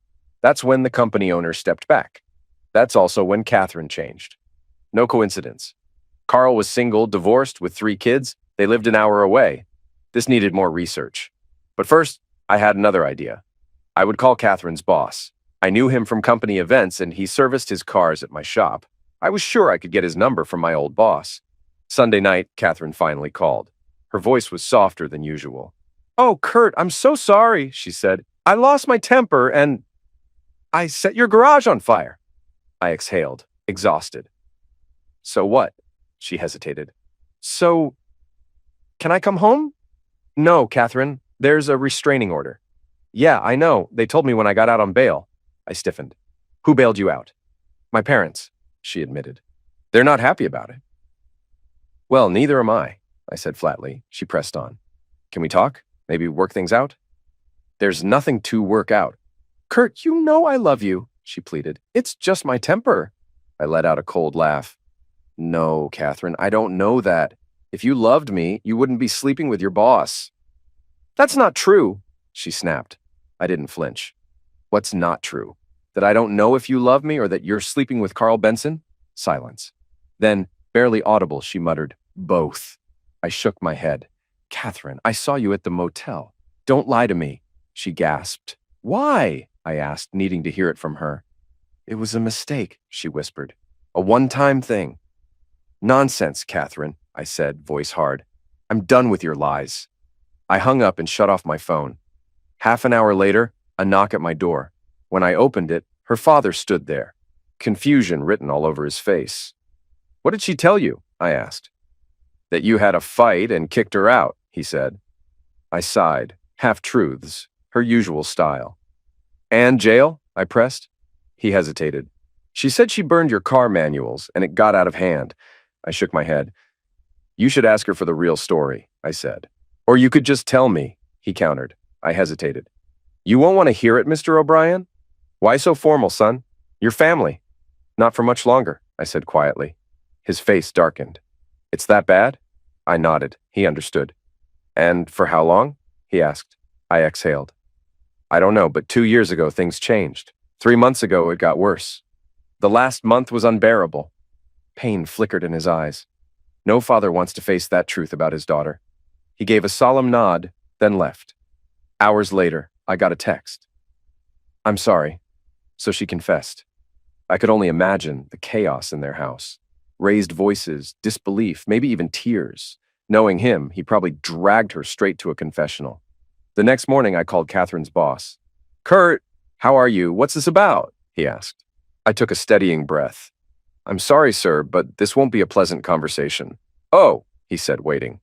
"How do you tell a man that his trusted employee is sleeping with his business manager?" I decided to start carefully. "My wife and I are divorcing," I said. "Oh, I'm sorry to hear that," he replied. "She's always been a great employee. What does this have to do with me?" I could tell he sensed it was serious. "The reason for the divorce is her affair. With Carl Benson," I said bluntly. Silence. Then, a quiet curse. "Oh, crap." After a pause, he sighed. "I had a bad feeling about him when I hired him. He moved away from his family. I should have looked into it more." "It's not your fault," I said. "They knew what they were doing." He exhaled sharply. "Kurt, give me the week. I can't change the past, but I can damn well change the future." I hesitated. "If you fire Catherine, it'll hurt me financially in the divorce. I'd appreciate it if you kept her on." He considered that. "She's a great employee. Yeah, that makes sense." I thanked him. The divorce papers were served at her office. I asked for discretion. I knew many of her co-workers. They were friendly with both of us. I wondered how they'd see me now. She called the moment she got them. "You fool!" I hung up. As a mechanic, I knew how cars worked and how they didn't. I'd never used that knowledge for revenge. That was about to change. Carl Benson's Lexus was going to need a new engine, maybe a new transmission, too. By Friday, Carl's car broke down on the way to work. He had it towed. By the time he arrived at the office, the owner was waiting. Carl was fired. Catherine called again. I answered cheerfully. "Hi, Catherine." Her voice was sharp, almost a hiss. "What did you do?" I frowned. "What are you talking about?" "You know exactly what I'm talking about," she snapped. I stayed calm. Catherine, let's go through our lawyers. Don't call me again. She tried to respond, but I hung up. I wasn't done with Carl yet. I found his ex-wife's number. She was happy to help. Saturday night, I took Molly Benson to dinner with Kevin and Caitlin. They were confused when I introduced her. Molly is Carl Benson's ex-wife, your mother's lover's ex. Molly shared her story. She had forgiven Carl once. The second time, she realized trust was broken beyond repair. Trust is everything, she told my kids. Without it, any relationship, friendship, business, marriage, falls apart. By the end of the meal, we were talking like family. Turns out, my kids had suspected something for over a year. I really was the last to know. As we left, Caitlin eyed me. Are you going straight home? I smiled. Actually, I'm taking Molly dancing. She studied me, reading my mind. Molly and I danced until 11. When I dropped her off, she invited me in. I declined. It was too soon, but I did promise to take her to breakfast. Old habits die hard. Saturday morning, Molly and I had breakfast at my favorite diner. Heather, our usual waitress, smiled as she approached, but hesitated when she realized my wife wasn't with me. The usual for you two? She asked, then glanced at Molly. I grinned. Heather, meet Molly. We danced all night and need a solid breakfast to recover. Heather remained quiet for a beat before taking our order. Molly and I chuckled, knowing exactly what she was thinking, and that Catherine would hear about it soon. After breakfast, Molly checked out of her hotel, and we spent the day together. At some point, I wondered how anyone could betray such a kind, beautiful woman. That evening, as she was leaving, she paused and turned to me with a playful smile. If you ever want to spend more time together, let me know, she said. I might say yes sooner than you think, if you're still available. I doubted she would be. A woman like her wouldn't stay single for long, but as much as I liked her, I wasn't ready. As expected, Catherine found out about dinner and breakfast. A few days later, she called. So, you're already seeing other women? She snapped. We're still married, you know, I smirked. That never stopped you. Yeah, sure, she scoffed. Dinner, breakfast. Did you two just talk all night? I kept my voice steady. What we did is none of your business. Have you signed the papers? No, I don't want a divorce. Well, what you want won't stop it. Just sign them, Catherine. She hesitated, then threw her next words like a dagger. Would your father have taken your mother back if he were in my shoes? Silence. She knew the answer. Days later, my lawyer called. Catherine had signed. She must have spoken to her father. Despite the divorce, we'd still see each other because of our kids. The first time was at Caitlin's graduation. She stood with her family, looking older, thinner. For a moment, I almost felt sorry for her until she spoke. Still seeing Carl's ex? She asked, her voice laced with bitterness. I smiled. She's an amazing woman. We had a great time. Then I looked around. Where's Carl? Thought he'd be here. Her face darkened. You know he was fired. You were the reason? Among other things, she sighed. He struggled to find work. My boss didn't give him a good reference. He moved out of state. I raised an eyebrow. And didn't take you with him? She looked away. I never loved him. I nodded. You didn't love me enough. I turned and walked away. Behind me, I heard her sob. Her mother muttered, "A-hole." I nearly laughed. Never thought I'd hear that from her. The following Saturday, we hosted Caitlin's graduation party at our house. Yes, still technically ours. I let Catherine handle the details, which meant lifting the restraining order. Seeing her in familiar surroundings felt strange. Molly was right. I still loved Catherine, even though I hated her. After the guests left, I was in the kitchen taking out the trash when she approached. Thanks for letting me be here, she said softly. I didn't look up. You'll always be. Kurt, look at me. I turned. I'm sorry, she whispered. For what? I asked. Her face crumbled. Tears welled in her eyes. She turned and ran out of the room. She still couldn't say it. Months passed. Our divorce moved forward. Luck was on my side when Caitlin got into college. We took out a second mortgage, $100,000 split between her tuition and Kevin's dream of opening an auto repair shop. He'd followed in my footsteps, earning his ASE certification while working at my old store. I was proud of him. With little equity to split, we sold the house, walking away with about $15,000 each. No alimony. Our incomes were similar. Catherine pleaded guilty to arson, got 2 years probation, and had to take anger management. Therapy helped too. When the divorce was final, Catherine called. Can we talk? she asked. I hesitated, then said, "Sure. Our favorite restaurant?" she suggested. I arrived early. She was already there, looking nervous, but better. We kept the conversation light until she said, "I miss this." "Me too," I admitted. She hesitated, then without lifting her eyes said, "I'm sorry?" "For what?" She took a deep breath. I was stupid. Carl was handsome, ambitious, and you, still in the same town, in a job with no future. I thought you lacked ambition. She swallowed hard. "I know now you chose that job for our kids. You wanted to be there for them, and they thrived because of it. I lost sight of that. I lost respect for you because of it. I'm sorry." She wiped a tear. "I'm also sorry for how I reacted when you found out. Sorry for burning your garage. Therapy helped me see things differently." She had apologized more in one conversation than in our entire marriage. Maybe she had changed. "Thank you," I said, "and I'm sorry I didn't live up to your expectations." We parted with a hug. "If you ever need someone to talk to, let me know," she whispered. I doubted I'd ever take her up on that. On the drive home, I called Molly. "Still available? Or has someone snatched you up?" I asked. "I'm available," she laughed. "Dated a guy, but he found a younger model. His loss." We made plans for dinner. Over dinner, I was honest. "Molly, I really like you, but I need to be upfront. I'm doing this for 2 reasons. 1, you're an incredible woman. 2, I want revenge." She smirked.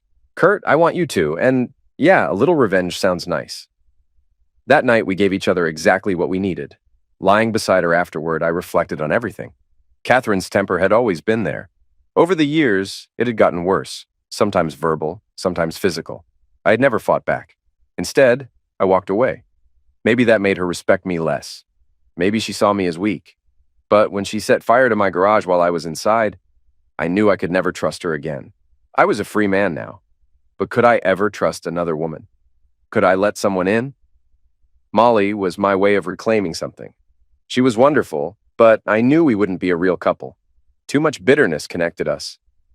As we lay there, she ran a hand across my chest and smiled. "You're amazing, Kurt. You knew exactly what I needed." I smirked. "You did all the work." She laughed. "Your ex was an idiot to look elsewhere." I chuckled. I know for a fact Carl wasn't this good. I hoped we could keep things going. I liked her. More than that, I liked feeling wanted again. Lying there talking, I confessed something I'd never told anyone. "You're only the second woman I've ever been with," I admitted. "And the second I've ever kissed." As I left, she kissed me. "I hope this continues." "Me too," I said. "But I'm not ready for anything serious." After a pause, I added, "I do have a favor to ask." She smirked. "What's that?" "I want your ex to know about last night. I'll make sure mine finds out too, if you want." She grinned. "That sounds fun." "I don't want you to think that's the only reason I did this," I added. "No worries," she said. "I like a little revenge too." Back in my car, I texted Catherine. "Call me when you have time. Can be Monday, nothing urgent. I never used abbreviations. Guess I'm old-fashioned." Not 3 minutes later, Catherine called. "Hey, Kurt, taking me up on my offer?" she asked. "No," I said, rubbing my temples. "Just exhausted. Molly is energetic." Silence. Then a whisper.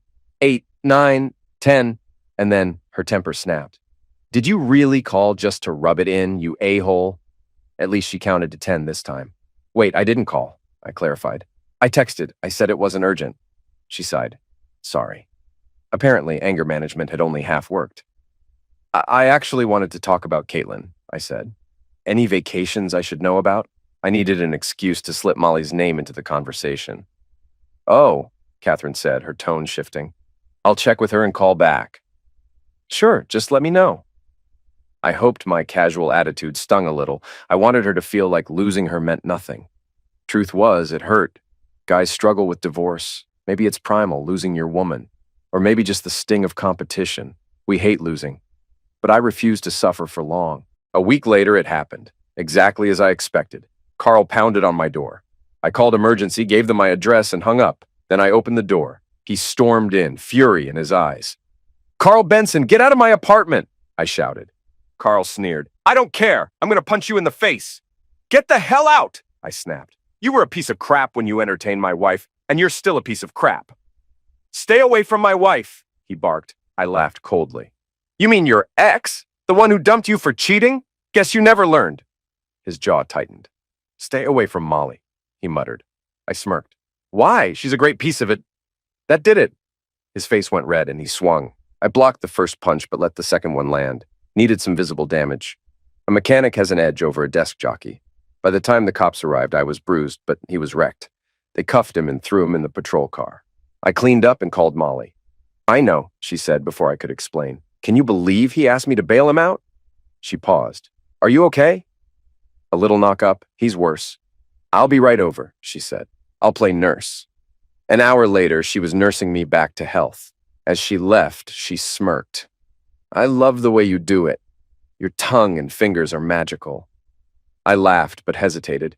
Maybe I needed to slow down. At lunch, Catherine called. Since I wasn't with clients, I picked up. What did you do? She demanded. I sighed. Well, hi to you too, I said dryly. Yeah, hi. What did you do? She repeated. What are you talking about? You got Carl arrested? No, I said evenly. He got himself arrested. That's not what he said. Of course, you'd take his side over mine, I muttered. She scoffed. He's not my lover anymore. You say that? She growled in frustration. Why are you such an A? I smirked. Had a good teacher. Her voice hardened. Are you dropping the charges? Why would I? He broke in and attacked me. He's going to lose his job, she snapped.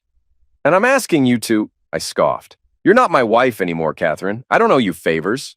I hung up. Months after their breakup, she was still protecting him. Carl was charged with attack and battery, likely facing 90 days in jail. That news made my day. Thursday night, I went to Smitty's, our old bar. Bad idea, but sometimes familiarity helps clear your head. I was nursing a beer when I heard her laugh. Catherine. She walked in with her co-workers. When she saw me, she froze, whispered something, and they moved to the farthest table. But to get to the bathroom, they had to pass me. Minutes later, 2 women headed that way. One stopped at my table. You're Catherine's ex, right? I nodded. I've heard a lot about you, she said with a twinkle in her eye. On their way back, they both flirted. One was 10 years younger, the other 15. Guess women don't have the same code as men. Guys don't date their buddies' exes. These women didn't care. Of course, I flirted back. If I ended up with one, it'd be another way to piss off Catherine. Yes, I was still vindictive. I wondered how long that would last. As one woman left, she shook my hand, slipping a paper into my palm. I tucked it into my pocket, waited, then checked it. Shannon Lozano. I glanced at her table. Catherine was watching me.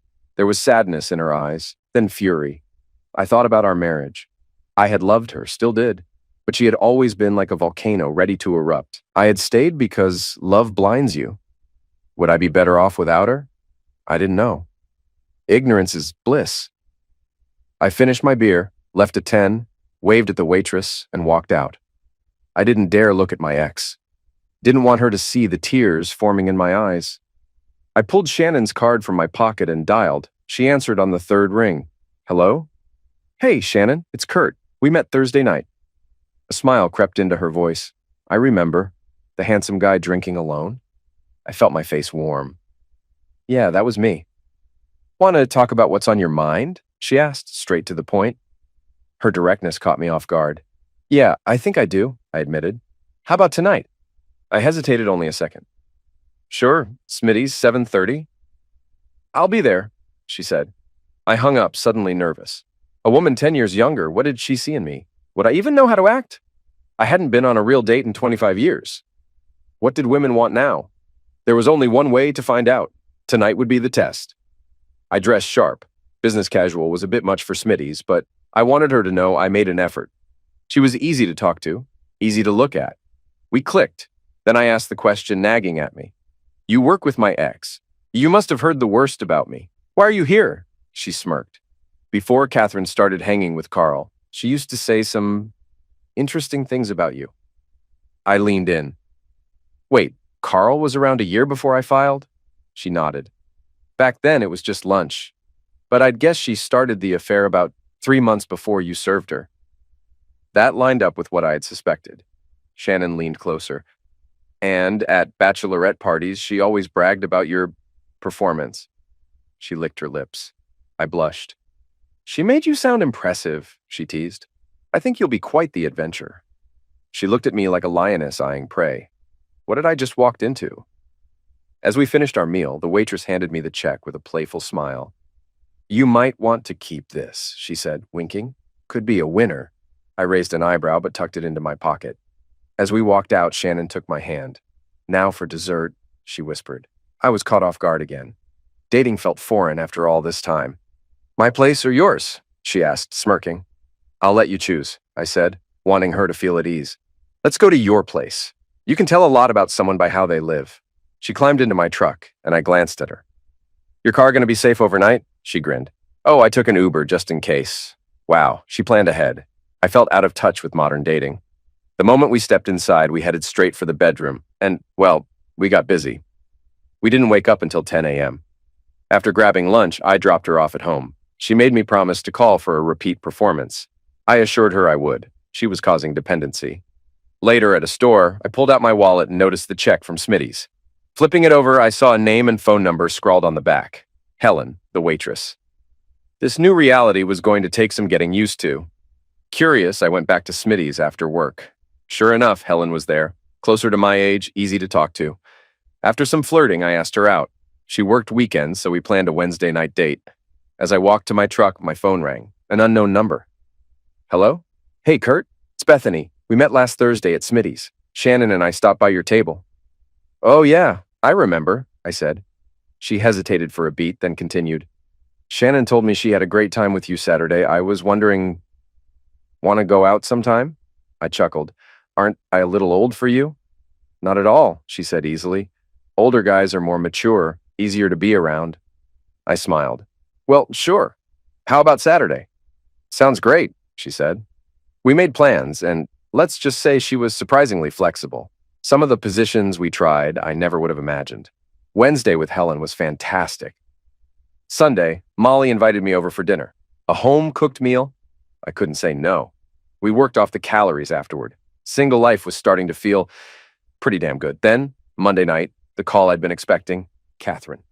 What the hell do you think you're doing? She snapped. I leaned back. Sitting here watching TV. No, I mean, you, a 40-year-old man dating women half your age. Don't you feel any shame?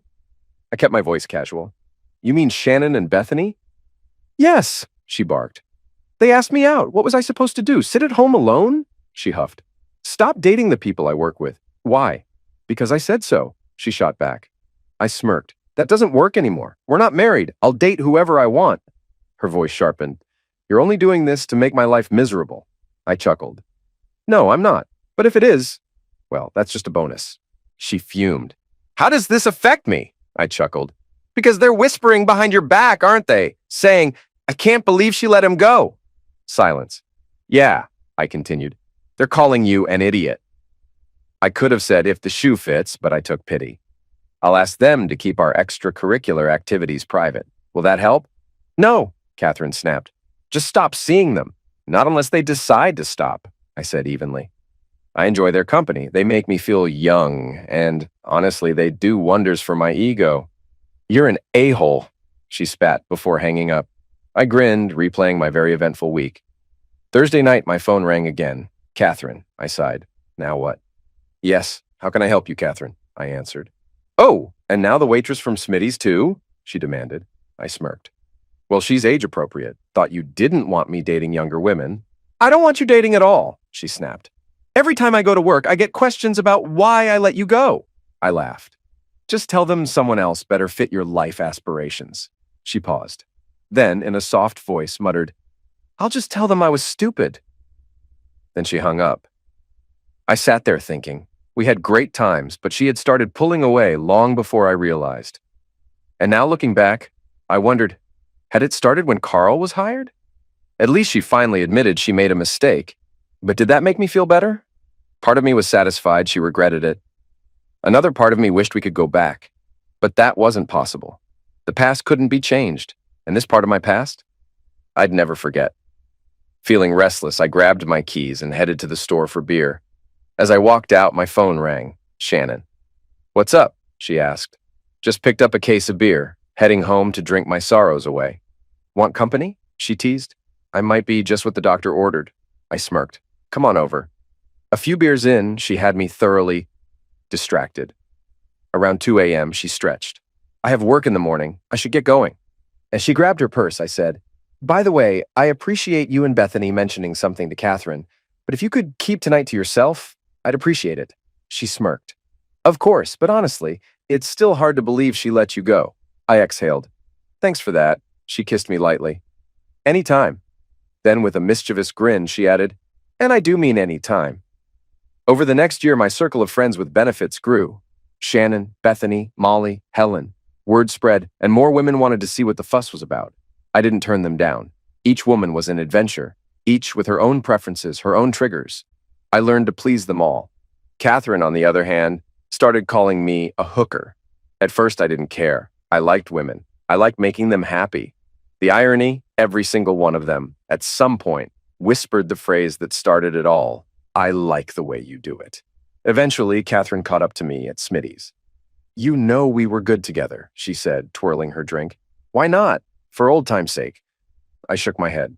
It wouldn't be the same. Everything I did for you back then, it was out of love. Now, we'd just be using each other. She sighed, looking almost defeated. I understand. She nodded and walked away. Then, the real prize landed in my lap. I was awarded the Napa franchise. The owner kept his word. He thanked me for my years of service and offered a generous buyout. I took out a loan, but business was booming. I wasn't worried. Originally, I had done it for us, for financial stability, for Catherine and me. Now, it was just for me. That night, I invited Catherine to dinner. She agreed. I made reservations at the best restaurant in town. When she arrived, she looked stunning. Long black dress, flowing red hair, piercing green eyes. She smiled. What's the occasion? I grinned. Let's eat first. I'll tell you over dinner. I let the anticipation build. Finally, she couldn't take it. What are we celebrating? I leaned in. I bought a Napa franchise. 4 stores. She froze.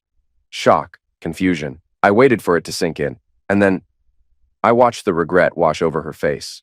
She opened her mouth, then closed it, struggling to process what she'd just heard. I leaned forward. I know it'll be a lot of work, but now I have a legacy, something that will secure my future. I smiled. And I wanted to tell you first because this means our kids will have a solid inheritance. Whether they keep or sell the business, they'll be set. And when grandkids come along, they'll benefit too. That makes me incredibly happy. Her expression shifted. For the first time, she looked sad. What's wrong? I asked. Her lips trembled and then suddenly she broke down. I believed Carl when he said you were a failure, she sobbed, that you had no ambition, no goals. He told me you'd never amount to anything. Tears streamed down her face. And I believed him, she continued, voice shaking. I lost faith in my own husband. I stopped respecting you. She wiped at her eyes, her breath hitching. It was easy to say yes to him, she admitted. He told me he was better than you, and I was stupid enough to believe it. She looked at me then, her face crumpling. Oh, Kurt, I'm so sorry for everything I thought, everything I did. Her voice cracked. You were a great husband until I ruined it. You were a great father. At least, I didn't ruin that. She took a shaky breath. And you were the best lover I ever had. Every woman you've been with confirms it, and I threw it all away. Her sobs deepened. I'm sorry, Kurt, she whispered. I hope you believe me. Tears streaming, she abruptly stood and rushed to the bathroom. A server followed. Women never go to the bathroom alone. I sighed. Tonight was supposed to be a celebration. I hadn't considered how much it would crush her. I felt for her, but I couldn't comfort her. That door was closed. I waved for the check. Catherine returned, eyes red and puffy. Before she could speak, I stood. I already paid. I'll take you home. She nodded, wiping her face. Thank you. I'm sorry I ruined your celebration. And us. She cried quietly on the way home. I wanted to comfort her, but that would only lead to more pain. At her door, she hesitated, silently asking a question I knew well. I exhaled. I'm sorry, Catherine, but we can't go back. She nodded, turned, and shut the door. The next couple of years were a blur of business, life, and a steady stream of women. Word spread, and they certainly knew how to share it. Not a week passed without at least 2 keeping me entertained. I was always careful. Catherine and I only spoke about our kids. Lately, it was about Kevin's engagement. He had only been with Amber for 8 months, but he knew she was the one. She brought her car into his shop, and that was it. They planned an engagement party to bring both families together. The day of the party, I helped Kevin set up. Catherine walked in as we finished. She still looked good. After 25 years, I couldn't erase that. She approached. "We never had an engagement party, Kurt." "No, but everyone already knew we were together," I said, arranging glasses. "Do you remember your proposal?" I sighed. "Catherine, I may be getting older, but I'd never forget my vows." Sometimes I wanted to hurt her, just a little. She looked torn. I said I was sorry. "Can't we move on? It's been 3 years." "Yes, and today is about Kevin and Amber. Let's be cordial for them." She nodded. "Maybe we could be cordial all the time." There it was. That tone. The same condescending edge as always. Catherine was a puzzle. Sometimes she seemed remorseful. Other times the old coldness returned. But today wasn't about us. Guests arrived, and Kevin and Amber made introductions. Then I heard Amber's voice. "Mom." I turned and froze. Across the room stood one of the most beautiful women I'd ever seen. A light floral sundress hugged her in all the right places, golden blonde hair catching the light. Even from a distance, her deep blue eyes were striking. And that smile, Kevin nudged me. "Dad, Dad, Dad." I blinked, snapping out of it. "That's Amber's mom," he said. I turned sharply. Kevin smirked. "And just so you know, even though she's divorced, she's not for you." I frowned. "Why not?" He crossed his arms. "She's religious. That's why Amber went to a Christian college. It was her alma mater." I raised an eyebrow. "And her ex cheated on her," Kevin added. "She does not approve of men with your reputation." I chuckled. "Kevin, before your mother left me, I was a one-woman man. If I had someone I trusted, I'd happily give my heart to just one woman again." He studied me for a long moment. "I don't know if she's the one," he admitted. "And honestly, I doubt she'd even give you a chance. But I'll introduce you." "I'd appreciate that," I said. Kevin led me over. "Mrs. Williams," he said, "this is my dad, Kurt." Amber's mom turned, smiling at Kevin. "Kevin, you're about to be my son-in-law. Can't you call me Mom?" Catherine walked up. "You can, as long as he doesn't forget his real mother," she quipped. Kevin sighed. "Mom, this is Amber's mom, Alyssa." Catherine and Alyssa exchanged polite smiles and started chatting. I was about to introduce myself, but Catherine cut in as usual. I stepped back, not wanting her to ruin my first impression. I mingled, chatted, dodged a few teasing comments about my dating life. As I spoke with a woman named Cherise, Catherine appeared beside us. "You better be careful," she warned Cherise. "You never know what you might pick up." I clenched my jaw. I turned to Cherise. "Ignore her. She's just mad I'm not giving her attention." Catherine scowled. "Kurt, you're such an A," I smirked. "You're the one interrupting. Maybe we should just stay polite and keep our distance." I turned back to Cherise. "Want to take a walk?" I wasn't really interested. I just wanted to piss off Catherine. 2 hours into the party, I finally got my chance with Alyssa.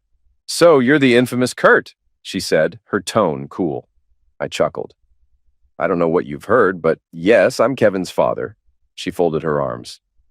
"Kevin seems like a fine young man. I hope he doesn't disappoint Amber." "He won't," I assured her. "He's hardworking and loves her deeply." She arched an eyebrow. "And you believe he's ready for marriage?" "I do." "Well, I hope he stays faithful," she added pointedly. I met her gaze. "I have no doubt." She studied me, then smirked slightly. "We need to talk, but not here." I smiled. "Then let's set a time." She hesitated, then nodded. "Tomorrow, after church. Cracker Barrel. I'll be there." For the rest of the party, our eyes met a few times. She wasn't sure what to make of me. And honestly, I wasn't sure what to make of her either. As the party wound down, Catherine approached me. "Amber's sweet, but they're moving too fast," she said, arms crossed. "Did you know they plan to marry within the year? That means they'll only have known each other for 18 months. I sipped my drink. Kevin's smart. He knows what he wants. Rushing into marriage can cause problems. I shrugged. We knew each other for years before getting married, and we still ended up divorced. She pressed her lips together. "The only thing that makes a marriage last is commitment," I continued. "And I think they have that." She looked away, regret flickering across her face. We both knew she had abandoned her commitment. Sunday morning, I woke early, shaved, showered, and put on a suit before driving an hour to Alyssa's church. I arrived early and found a seat in the back. It was nothing like the Catholic churches I grew up in. No stained glass, no candles, no pulpit, just a raised platform and a simple cross. I felt out of place, but I was determined to see it through. People entered, chatting casually, dressed in jeans and polos, holding Starbucks cups. I glanced down at my suit, definitely overdressed. Despite that, the congregation was friendly. Still, I kept scanning the room for Alyssa, wondering if she'd even show. Then the band started playing. That's when I saw her. She was singing, her voice beautiful and clear. Halfway through the third song, she finally noticed me. A soft smile formed on her lips. After the music ended, she walked over and sat beside me. "I didn't expect you to come to the service," she said. I adjusted my tie. "Guess I'm overdressed," she chuckled. "You can take off your jacket if it makes you more comfortable." I set it beside me. The service was different than what I was used to, more relaxed, but pleasant. Afterward, she introduced me to the pastor and some church members. "This is Amber's future father-in-law," she said. I caught the emphasis on future. At Cracker Barrel, we kept the conversation light until near the end of the meal. Then she set her fork down and folded her hands. "So, Kurt," she said seriously, "I've heard you're a womanizer, that you sleep around a lot." She wasn't angry, just direct. "What do you have to say for yourself?" she asked. I smirked slightly. "What's your definition of a womanizer?" "A man who chases women, gets what he wants, then moves on," she said without hesitation. I exhaled. "By that definition, no, I'm not. So what I've heard is false." I leaned forward. "Let me tell you how I got here." She arched a brow. "All right, spill it." I took a deep breath. "I was married to Catherine for over 20 years. You met her at the party," I began. She nodded, waiting. "She cheated on me with her boss. I caught her at a motel." Her expression didn't change, but I could tell she was absorbing every word. "For months, she treated me like garbage. When I confronted her, she snapped and set my garage on fire while I was inside." A flicker of shock crossed her face. "I filed for divorce. Got a restraining order," I continued. "After that, I started dating again." I studied her expression, but she remained silent, listening. "I believe Catherine told people about my abilities," I said carefully. "Some women wanted to see if it was true." She didn't react, so I went on. "I never chased women. They came to me, and I said yes." Alyssa didn't interrupt, just watched me closely. These women talked. More women followed. For 2 years, I never turned down a woman who asked me out. I met her gaze. I enjoyed their company. I made them feel special. A beat of silence passed between us. "If you think that's wrong," I said finally, "I'm sorry." She studied me, curiosity and skepticism in her eyes. "So, where do I fit in?" I smiled. "Alyssa, you're beautiful, and I've heard you've suffered as much as I have. I chose companionship. You shut yourself off. I'd like to know if you're willing to get to know me. Maybe even date me." She exhaled. "And your ex, didn't she want to fix things?" I shook my head. Forgiveness is possible. Forgetting isn't.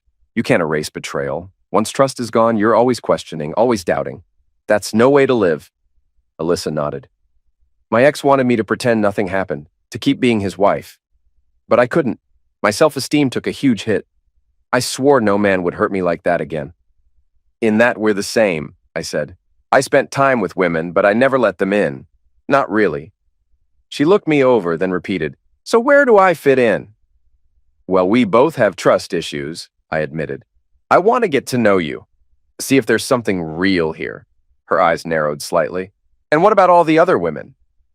"If this turns into something serious, I'll be exclusive with you." She folded her arms. "Let me be upfront. I'm not doing anything with a man until I'm married." I grinned. "I dated Catherine all through high school. We were maidens on our wedding night.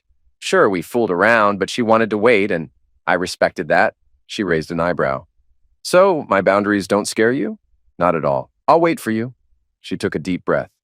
"I appreciate your honesty, and I like you. Let's see where this goes." 4 months had gone by. We met up twice a week, switching between my place and hers.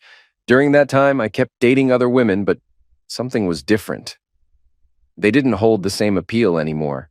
Even Charisse, the woman I'd met at the party, went out with me a few times, but I just wasn't into it. "Like so many before her," she whispered. "I like the way you do it." But instead of giving me the usual ego boost, it unsettled me. One night over dinner, Alyssa met my gaze and said, "Kurt, I'm ready to be with only you." Something shifted inside me. I reached for her hand across the table. That makes me the happiest man alive. From this moment on, I'm yours and only yours. She smiled, a soft, genuine smile. I went on. Honestly, these past 4 months, when I wasn't with you, none of it felt real. I know this might be a lot to hear, but Alyssa, I love you. Some might say it was too soon, but I'd learned that honesty is what matters most. She hesitated for a moment, then squeezed my hand. I think I'm falling in love with you too. Just be patient with me. I was, both emotionally and physically, at peace. One evening, while enjoying the rare feeling of contentment, my phone rang. Catherine. Hey, Kurt, she said. Hey, Catherine, what's going on? You sound happy, she noted. I am, I admitted. What's up? Would you have dinner with me? She asked. There's something I want to talk about. I hesitated. When? Tonight, she said quickly. I'll cook, your favorite. Roast beef with vegetables. Come by at 7. You don't want to go out? I asked. No, she said softly. Just the two of us. Another pause. All right, I agreed. Want me to bring anything? Maybe some wine? Sure, I said. See you then. As I hung up, an uneasy feeling settled in my stomach. We had barely spoken since the divorce. Why now? Not wanting to keep anything from Alyssa, I called her. She let out a small sigh. It's probably about the wedding. It is next month. I don't know. She's trying to win me over with roast beef. Alyssa laughed. Call me after and tell me what she wanted. I will. At exactly 7, I knocked on Catherine's door, my gut still unsettled. Dinner started with small talk, but eventually she put down her fork, took a deep breath, and looked at me. Kurt, Kevin's wedding has me thinking. Thinking about what? About us. I exhaled. Catherine, there is no us. She ignored the statement. Remember how things used to be? How good we were together? I smirked. Yeah, we were young, but we were good together, weren't we? I hesitated. Yeah, we were. Her voice softened. What happened to us, Kurt? I sighed. Life happened. She leaned forward slightly. I was talking to Shannon at work. I raised an eyebrow. She told me you were exactly what she needed. She let that sink in before continuing. Then I talked to Bethany. She said you're not messing around anymore. I smirked, realizing neither Kevin nor Amber had mentioned Alyssa to Catherine. I appreciated their discretion. Catherine misread my reaction. So, maybe we should give it another shot, she said quietly. I lifted an eyebrow. She reached across the table, placing her hand over mine. Kurt, we were good together. I heard the word that mattered, were. Taking a deep breath, I said, I've come to realize something. I need to forgive you. Her eyes brightened, hope flickering across her face. I do forgive you, I continued, but I can't forget. You need to move forward. Her expression crumbled as tears welled in her eyes. Oh, Kurt, I'm so sorry. For everything. For what I did to you, to us, she whispered. But we can get past it. Let's try again. She wasn't going to give up easily. I almost hated to say it, but she needed to hear it. I love someone else. Her breath hitched. You heard Bethany say I stopped fooling around. That's true. You assumed I was just done playing games. That's true too. But you don't know why. She stared at me, waiting. I'm in love. I'm committed. I'm not that man anymore. She sat there, absorbing my words. After a moment, she finally asked, Who is it? Alyssa, Amber's mother. Her shoulders slumped. She knew. Despite our history, she understood what that meant. I had always been the type to commit completely, and she was no longer the woman I was committed to. The rest of dinner passed in near silence. When I finished my plate, I stood. Catherine, thank you for dinner, and for the memories. I know this isn't what you wanted to hear, but one day, you'll find someone. And when you do, love him completely. Be faithful to him. I wasn't bitter anymore. I had let go of that resentment because Alyssa had taught me how. She had forgiven her ex, and if neither of us had gone through that pain, we never would have found each other. On the way home, I called Alyssa. Well, she asked. She wanted to get back together. I figured. She realizes what she lost. Yeah, and I know what I found. A pause. Then I added, and I'm better because of it. Alyssa, I love you. You make me better. She exhaled softly, and for the first time, she said it out loud. I love you too, Kurt McCarthy.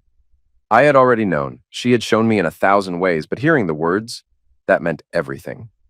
Kevin and Amber's wedding came. Alyssa and I held hands, danced, and laughed the entire night. People joked that we looked more like the bride and groom than the actual couple. Catherine was there, but she didn't stay long. Watching us together was too much. 3 months later, we were the wedding couple. We kept it small, just family and close friends at our church. Catherine didn't come. She claimed she was busy. I think she just couldn't face reality. It took a few years, but she eventually found someone new. I truly hope it works out for them.